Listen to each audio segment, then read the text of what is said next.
It's very interesting, isn't it, that 15, 16 months ago, we thought perhaps that this virus might come and go, as many others do, or become a lesser quality virus in the community.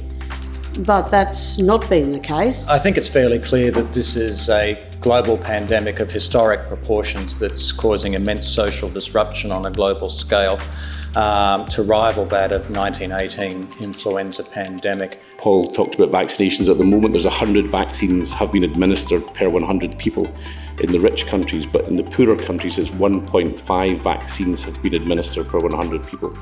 So what we're actually doing is creating a variant factory. It's bad medicine, it's bad politics, and it's bad science.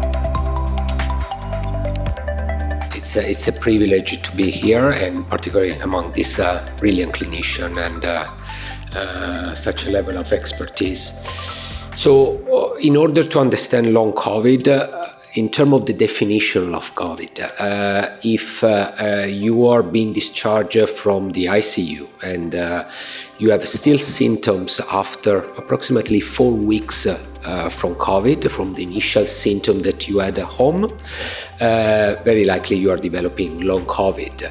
If the symptoms are beyond the 12 weeks, you are developing the long COVID syndrome, which is something that we know very little about.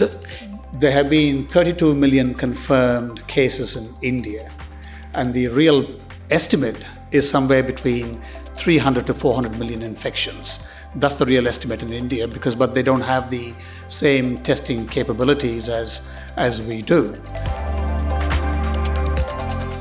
How can I say? I can say this has been an exciting time being at Pfizer at this point, because we were doing things in days rather than months.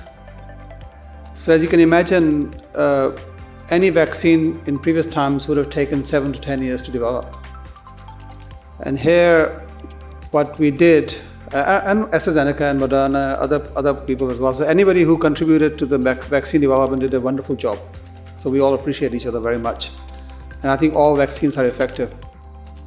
Something is changing in relation to people's well-being and their need to seek support. And I guess based on that sort of information and work, we've partnered with Wesley Medical Research to have had a unique opportunity to look at rural and regional mental health during COVID.